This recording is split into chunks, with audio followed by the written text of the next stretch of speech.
మీకు hair fall అవుతుందా? India first liposomal Avengers gummies వాడండి, హెయిర్ ఫాల్ తగ్గించుకోండి. నమస్తే, నేను Keshav. Welcome to Suman TV. తిరుపతిలో జరిగిన తొక్కిసలాటకి సంబంధించి క్షమాపణలు చెప్పాలి అనే ఒక ultimatum deputy CM Pawan Kalyan ఇచ్చారు. దీనికి ఆల్రెడీ సమాధానం ఇచ్చేసామంటూ టీటీడీ చైర్మన్ అంటున్నారు. అయితే మీడియాలో భిన్నమైనటువంటి కథనాలు రావడం, సోషల్ మీడియాలో టీటీడీ చైర్మన్ పైన ట్రోలింగ్స్ రావడం, దీనిపైన మళ్ళీ క్లారిటీ ఇచ్చేటువంటి ప్రయత్నం జరిగింది. అసలు క్షమాపణలు చెప్పారా, చెప్పలేదా, ఏం జరిగింది ఈ వ్యవహారంలో విశ్లేషించేటువంటి ప్రయత్నం చేద్దాం. మనతో పాటు అనలిస్ట్ చంద్ర శ్రీనివాస్ గారు. శ్రీనివాస్ గారు నమస్కారం. నమస్కారం అండి. తిరుపతిలో ఇన్సిడెంట్ జరగడం ఒక ఎత్తు అయితే, ఇమ్మీడియట్ రిలీఫ్ మెజర్స్ జరగడం కూడా గతం కంటే చాలా వేగంగా కనిపించింది. కానీ ఈ క్షమాపణలు అనే పాయింట్ దగ్గర విపక్షం పక్కకి వెళ్ళిపోయింది. అధికార పక్షంలో ఉన్నటువంటి నాయకులే ఒక స్వపక్షంలో విపక్షం పాత్ర పోషిస్తున్న పరిస్థితి ఉంది. టీటీడీ చైర్మన్ గారి రియాక్షన్ ఏంటి? అది ఎందుకు వివాదాస్పదం అవుతుంది? మళ్ళీ దాన్ని ట్రోల్ చేయాల్సిన పరిస్థితి ఎందుకు వస్తుంది? ఇప్పుడు హిందూ సనాతన ధర్మ పరిరక్షణ బోర్డు ఏర్పాటు చేయాలని చెప్పి 11 రోజులు ప్రాచ్యదీక్ష చేసి కాలినడకన వెళ్ళి హిందువుల ప్రతినిధి కనపడింది ఆ రోజు పవన్ కళ్యాణ్ గారు. అంటే అందరి తరపున ఇప్పుడు మరలా ఆయనే స్పందించాడు. ఎవరు స్పందించలే. ప్రభుత్వం తరపున ఈయన యాక్చువల్గా ఈయన కాదు కదా పాత్ర. టీటీడీ బోర్డు కావచ్చు, అక్కడ పోలీసులు కావచ్చు, అధికార యంత్రాంగం ఉంది, వాళ్ళ పాత్ర, వాళ్ళు క్షమాపణ కోరాలి. కానీ అందరి తరపున పవన్ కళ్యాణ్ కోరడం అనేది ఆయన రాజకీయ పరిణితికి మనం నిదర్శనంగా చెప్పుకోవాలి. ఒక విజ్ఞత గల రాజకీయ నాయకుడిగా, చాలా పరిణితి చెందిన రాజకీయ నాయకుడు పవన్ కళ్యాణ్ గారు కనపడ్డాడు. అందరి తరపున బేషరతుగా కుటుంబాలందరికీ ప్రత్యేకించి 2-3 సార్లు చెప్పాడు. మరి అది ముందుగా స్పందించాల్సింది ఎవరు? టీటీడీ బోర్డు మెంబర్స్ కావచ్చు, టీటీడీ యాజమాన్యం కావచ్చు స్పందించాలి. ఆ స్పందన వాళ్ళ నుంచి లేకపోయేతలకి తర్వాత జరిగిన పిఠాపురంలో ఆయన అక్కడ మాట్లాడతా ఇదే చెప్పారు. సాక్షాత్ పేర్లు చెప్పారు. టీటీడీ చైర్మన్ నాయుడు గారు కావచ్చు, శ్యామలరావు గారు ఈవో గారు కావచ్చు, జేఓ వెంకన్న చౌదరి గారు, మిగతా బోర్డు మెంబర్స్ అందరూ కూడా క్షమాపణ కోరన్నారు. అంతే కదా. 164 సీట్లు ఇచ్చి 21 ఎంపీలు ఇచ్చి ప్రజలు. కానీ వీళ్ళందరికంటే ముందే మేము క్షమాపణల టీటీడీ పాలక మండలి క్షమాపణలు చెప్పింది. మీడియాలో అడిగేటువంటి ప్రశ్నలు, అంటే ముఖ్యంగా సోషల్ మీడియాలో వేసేటువంటి ప్రతి ఒక్కరికి సమాధానం చెప్పాల్సిన అవసరం లేదని టీటీడీ చైర్మన్ గారు అన్నారు. అది పవన్ కళ్యాణ్ గారిని ఉద్దేశించి కాదు అని చెప్పి అన్నారు. వాస్తవానికి క్షమాపణలు చెప్పారా? తర్వాత నిన్న జరిగినటువంటి పాలక మండలి అత్యవసర సమావేశంలో క్షమాపణలు చెప్పారా? 2 నిమిషాలు అయితే మౌనం పాటించారు. సో ఓవరాల్గా అసలు ఏంటి ఈ డిస్ప్యూట్ ఎంత పెరగడానికి కారణం ఏంటి? విలేకరు అడిగింది పవన్ కళ్యాణ్ గారు ఇట్లా క్షమాపణ కోరారని అడిగినప్పుడు మీరు సమాధానం చైర్మన్గా చెప్పేది ఎవరి గురించి చెప్పారు? నేను పవన్ గారి నుంచి ఉద్దేశించి కాదు అని చెప్పి తర్వాత బుకాయించడం చైర్మన్ గారు ఆ విషయంలో మాత్రం చాలా తప్పు. చైర్మన్ గారితే ఆయన ఎవరి తరపున అడిగాడు? ప్రభుత్వం తరపున అడిగారు. కోట్లాది మంది భక్తుల మనోభావాలకు తగ్గట్టు మీరు క్షమాపణ కోరండి అని అడిగాడు.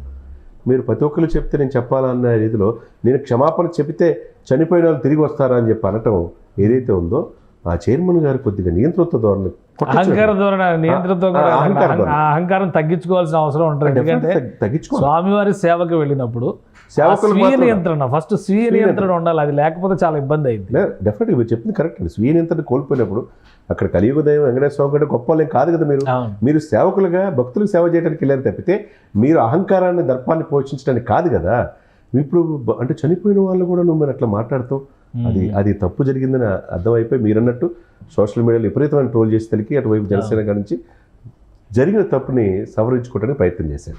ఏదైనా కానీ టీటీడీ బోర్డు మెంబర్స్ కావచ్చు, చైర్మన్ కావచ్చు, మిగతా మెంబర్స్ అందరూ కూడా జరిగిన దానికి క్షమాపణ కోరతా, వాళ్ళు నష్టపరిహారం ఇవ్వడానికి స్వయంగా వాళ్ళ ఇంటికి వెళ్తాం, వెళ్ళమని కూడా పవన్ కళ్యాణ్ గారు చెప్పారు. అంటే అవన్నీ చెప్పడం అనేది కొంతమంది వ్యక్తిగతంగా కూడా ఇస్తామని చెప్పని 10 లక్షలు ఆయన 3 లక్షలు, ఎమ్మెల్యే మడకసిరి ఎమ్మెల్యే గారు ఎంఎస్ రాజు 3 లక్షలు ఇట్లా ఒక్కొక్క అనౌన్స్ చేశారు. వాళ్ళు బోర్డులో ఉన్నటువంటి పాలక మండలి సభ్యులు అనౌన్స్ చేశారు. బోర్డులో చిన్న చిత్తగా లేరు కదండి, వేల కోట్ల ఉండాలి కూడా ఉన్నారు. వాళ్ళ స్థాయిని బట్టి వాళ్ళు ఇటువంటి సమయంలోనే స్పందించారు. సుచిత్ర ఎలా కూడా అనౌన్స్ చేశారు కదా, 10 లక్షలు అనౌన్స్ చేశారు. భారత్ బయోటెక్. అలానే మన నెల్లూరు ఎమ్మెల్యే గారు కూడా అనౌన్స్ చేశారు. ప్రశాంతి రెడ్డి గారు కూడా అనౌన్స్ చేశారు. ఒక 10 లక్షలు అనౌన్స్ చేశారు. సో అంటే ఒక 3-4 స్పందించారు. అంటే వాళ్ళలో ఉండొచ్చు కానీ బట్ అది ఎగ్జిబిట్ చేయాల్సినటువంటి, అంటే రియాక్ట్ అవ్వాల్సిన సందర్భంలో ఆ స్థాయిలో రియాక్ట్ అవ్వలేదు. అది వాస్తవం. అది అందరికీ తెలిసిందే. ప్రజలు పవన్ కళ్యాణ్ గారికి అదిగే కోపం వచ్చింది. అంతే కోపం వచ్చింది, అంతే కదా. ఇప్పుడు ఏది ప్రశ్నించకూడదు అనుకుంటే ఎట్లా? ఈ అధికారం రావడానికి చంద్రబాబు నాయుడు గారు ఎంత కృషి చేశాడో పవన్ కళ్యాణ్ గారు అంత కృషి చేశాడు. ఆయన డిప్యూటీ సీఎంగా అడిగే హక్కు ఉంది. ఒక శాఖ పరిమితం కాదు కదా. మీరు ఇంతమంది కోట్లాది మంది హిందువుల మనోభావాల్ని దేశవ్యాప్తంగా ఇష్యూ అయినప్పుడు ఎమ్మట స్పందించే తీరు అనేది చెప్పాడు. మరి ఆయన తగ్గట్టు ఆయన ఏం తప్పులు కాదండి పవన్ కళ్యాణ్ గారిది. అడిగిందే చెప్పే దాంట్లో సహనం కోల్పోయి విలేకరులు అడిగిన దానికి వస్తే చనిపోయిన మనిషి తిరిగి వస్తారనటం అనేది చైర్మన్ గారు ఆయన స్వీయ నియంత్రణ కోల్పోయి, పైగా స్వీయ నియంత్రణ కోల్పోయి ఆయన చివరిలో ఇచ్చిన మాట కూడా ఎలా ఉందంటే, తప్పు జరగకపోయినా పాలక మండలి ఏ తప్పు చేయకపోయినా మేము క్షమాపణలు కోరుతున్నాం అన్న. ఇప్పుడు ఈ క్షమాపణలు అవసరమా అనిపించే స్థాయిలో చెప్పినట్టు ఉంది నాకైతే. ఇది నా పర్సనల్. అది ఏమంటారు చెప్పండి. అది కరెక్ట్, వాస్తవం మీరు చెప్పింది. అది ఏదో చెప్పినట్టుగా అన్నట్టుగా ఉంది. నేను తప్పు చేయలేదు అనేది భావన కనపడింది తప్పితే అసలు తప్పు చేయని వాళ్ళు, అసలు సంబంధం లేని వాళ్ళు క్షమాపణ హృదయపూర్వకంగా అన్నిసార్లు చెప్పినప్పుడు మీరు చెప్పడానికి ఏమి, మీరు chairman is the boss of TTD అని చెప్పాల్సిన బాధ్యత ఉంది. వీళ్ళకి పడతల్లా, ఈవోకి చైర్మన్కి పడతలేదు అది నిజమేనా? పవన్ కళ్యాణ్ గారు కూడా అన్నారు, నాకు సమాచారం ఉంది, ప్రాథమికంగా వీళ్ళ మధ్య ఒక అండర్స్టాండింగ్ రావట్లేదు. ఇప్పుడు అసలు తిరుపతి నుంచే ప్రక్షాళన మొదలవుతుంది అని చెప్పారు.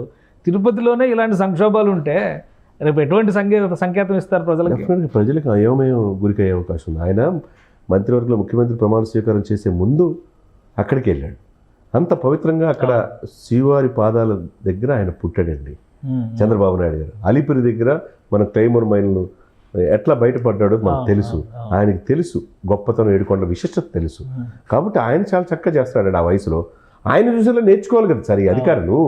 ఇటువంటి పాత్ర ఇచ్చినప్పుడు చైర్మన్లు మిమ్మల్ని ఇచ్చేసి ఎక్కడో నుంచి తీసుకొచ్చి జేఈఓలకు అపాయింట్ చేసి మీడియా అధిపతులు తీసుకొచ్చి చైర్మన్ చేస్తే మీరు అకౌంటబిలిటీ అంటే పారదర్శకత, తక్షణం జరిగిన దానికి తప్పు చేస్తే తప్పు జరిగిందని చెప్పడానికి ఇవ్వండి. ఆ భావన వాళ్ళు కలగాలని ఆ కలియుగ వెంకటేశ్వర స్వామినే మనం కోరుకోవాలి. అంటే ఇద్దరితో ఈ సమస్యకి ఒక ఫుల్ స్టాప్ పడినట్టేనా, మళ్ళీ కొనసాగింపు ఉంటుంది? లేదు, పడినట్టే. అంటే జ్యుడిషియల్ ఎంక్వైరీ ద్వారా వాస్తవ అధికారులు తప్ప లేదా టీటీడీ యంత్రాంగం తప్ప అయిందో రిపోర్ట్ వచ్చిన తర్వాత మిగతా వాళ్ళ మీద చర్యలు తీసుకుంటారు. ఇందులో అనవసరంగా బలిపశువుని సుబ్బరాయుడిని చేసినట్టుగా అనిపిస్తుంది. పాప యాక్చువల్గా అతను ఏమి లేదు, లీవ్ పెట్టి వెళ్ళారు అంటే ఆయన ఏదో వేరే పని మీద వెళ్ళారు. అది కూడా సీరియస్. సీఎం గారు అంత ఈజీగా అయితే చర్య తీసుకోరుగా, సస్పెండ్ చేయలేదంటే ఆయన బదిలీ చేశారు. అక్కడ ఇంకో 2 అంశాలు కూడా ఉన్నాయి. ఇప్పుడు విపక్ష నేత జగన్మోహన్ రెడ్డి గారు వెళ్ళారు, అక్కడ ఆల్రెడీ ఉప ముఖ్యమంత్రి ఉండగానే ఈయన అక్కడికి వెళ్ళారు మంది మార్బలాన్ని వేసుకొని. హాస్పిటల్లో ట్రీట్మెంట్ చేయాలా, పేషెంట్లు పారిపోవాలా అన్న వాతావరణం సృష్టించారు. మరి ఇదంతా పోలీసు ఆ ఘటన జరిగిపోయిన తర్వాత విషయాల్లో కూడా పోలీసు సమర్థంగా యాక్ట్ చేసిందని చెప్పని అంటారా? ఇప్పుడు టీటీడీ బోర్డు వాళ్ళది పెద్ద తప్ప, ఎవరొకరు బలిపశువులు చేయాలి కాబట్టి ఇప్పుడు యాక్చువల్గా అలా కాదు. టీటీడీ బోర్డు టికెట్ల పంపిణీ వరకే టీటీడీ బోర్డు తప్పిదాం అనుకుందాం. ఇన్సిడెంట్ జరిగిన తర్వాత law and order issue, police has to react. Police అక్కడ ప్రాపర్గా రియాక్ట్ అయ్యారా? ఒకవేళ రియాక్ట్ అయి ఉంటే ట్రీట్మెంట్ జరుగుతున్నటువంటి హాస్పిటల్లో వరుసపెట్టి 100 మంది లోపలికి వెళ్ళి ఐసీయూలో కూడా వెళ్ళి ట్రీట్మెంట్ జరుగుతున్నటువంటి పేషెంట్లు ట్యూబులు పీకేసి మరీ మాట్లాడుతుంటే ఎవరు చూడాలి? పోలీసులు చూడాలా, డాక్టర్లు చూడాలా, హాస్పిటల్ యాజమాన్యం చూడాలి, టీటీడీ చూడాలి, ఎవరు చూడాలి? ఇది అంతటికి కూడా బాధ్యత వహించాలి. కేశవ్ గారు మీరు చెప్పిన దాంట్లో ఒక ఎస్పీ ఒక్కడే కాదు, 1100 మంది పోలీసులు ఆయన కింద వ్యవస్థ నడిపించాల్సింది ఆయన. ఎక్కడో నువ్వు తెలంగాణలో పనిచేసే వ్యక్తిని కావాలని తీసుకొచ్చారు కదా, తీసుకొచ్చినంత మాత్రం ఆయన చేసిన తప్పులకి పాపాలు బయట లేదు. 6 మాసాల్లో మొత్తం లా అండ్ ఆర్డర్ తిరుపతిని క్రమశిక్షణ ఇప్పుడు ఆ క్రెడిట్ ఇస్తారు. జగన్మోహన్ రెడ్డి నోటి నుంచి కూడా నువ్వు ఎక్కడి నుంచి వచ్చినా బయట తీసుకొస్తాను అన్నాడు కదా. అందరూ వాటిని అటు ఇచ్చి ఇటు ఆయన్ని పంపించి ఎంతవరకు ఇది అనేది ఒక్క ఏమరపాటు అది ఎన్ని సమస్యలకు కారణం అవుతుంది సార్. ఇప్పుడు మొత్తం అంత సిస్టమ్ ఎక్కడైతే ప్రక్షాళన మొదలైంది అనుకున్నారో అక్కడే మళ్ళీ ఇంకోసారి చర్య తీసుకుంటారు. డెఫినెట్ గా ఇప్పుడైనా రియలైజ్ అయ్యి ఈ యొక్క లోపాలు ఎక్కడైనా ఉన్నాయో, కమ్యూనికేషన్ గ్యాప్ ఉన్నదే, అటు టీటీడీ కావచ్చు, ఇటు పోలీసులు కావచ్చు, యంత్రాంగాలు మొత్తం కూడా స్ట్రీమ్లైన్ చేయాల్సిన బాధ్యత ముఖ్యమంత్రి గారికి ఉంటుంది. అదే కదండి చెప్పింది ఉప ముఖ్యమంత్రి గారు. జ్యుడిషియల్ ఎంక్వైరీ కూడా చాలా ఇంపార్టెంట్. ఎప్పటిలోగా వేసే అవకాశం ఉంది. అది 3 వారాల్లోపు కంప్లీట్గా జ్యుడిషియల్ ఎంక్వైరీ విచారించి దాని వెనక ఎవరున్నా కానీ దానికి, ఎందుకంటే ఇంకొక 50 సంవత్సరాల చరిత్రలో మనకు తెలిసి ఇటువంటి సంఘటన జరగల. పాపం భక్తులకి వైకుంఠం అంటే వెళ్ళి వస్తే వెంకటేశ్వర స్వామిని దర్శించుకుంటే, ఉత్తరద్వార దర్శనం దర్శించుకుంటే ఏదో స్వర్గంకి వెళ్తామని చెప్పి ఆశతో వెళ్ళారు. ఏకంగా వాళ్ళు పాపం పైకి పంపించారు 6 ఎక్కడికి వెళ్ళారో తెలియదు.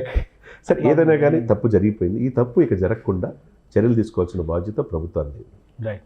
థ్యాంక్ యూ చంద్ర శ్రీనివాస్ గారు. ఇది తిరుపతిలో జరిగినటువంటి తొక్కిసలాట విషయంలో ఒక సమగ్రమైన దర్యాప్తు జరిగితే తప్పితే బాధ్యులపైన కఠిన చర్యలు తీసుకోవడానికి ఆస్కారం లేదు. అయితే ముందుగా స్పందించాల్సినటువంటి వ్యవస్థలు, యంత్రాంగం స్పందించకపోవడం వల్లనే ముఖ్యమంత్రి 2 సస్పెన్షను, 3 బదిలీకి చర్యలు తీసుకున్నారు. ఇంకోవైపు నుంచి టీటీడీ బోర్డు అనుకున్న స్థాయిలో రియాక్ట్ అవడంలో విఫలమైందని చెప్పని ఉప ముఖ్యమంత్రి పవన్ కళ్యాణ్ స్పష్టంగా తేల్చి చెప్తున్నారు. క్షమాపణలు చెప్పేటువంటి విషయంలో కూడా ఒక అహంకార ధోరణిని ప్రదర్శిస్తున్నారనేటువంటి సంకేతాలు అయితే ప్రజల్లోకి వెళుతున్నాయి. ఇది ప్రమాదకరమైనటువంటి అంశం. తస్మాత్ జాగ్రత్త. గతంలో కూడా ఇటువంటి వ్యవహార శైలి వల్లనే టీటీడీ చైర్మన్ పదవులు వహించిన వాళ్ళు ప్రజల్లో పలచనయ్యారు. కాబట్టి ఈ పద్ధతి ఎక్కడైనా మార్చుకోవాల్సిన అవసరం ఉందని చంద్ర శ్రీనివాస్ గారు విశ్లేషిస్తున్నారు. ఇది special discussion. Keep watching. Suman టీవీలో మీ పర్సనల్ అండ్ బిజినెస్ ప్రమోషన్స్ కోసం కింది నెంబర్కి కాంటాక్ట్ చేయండి.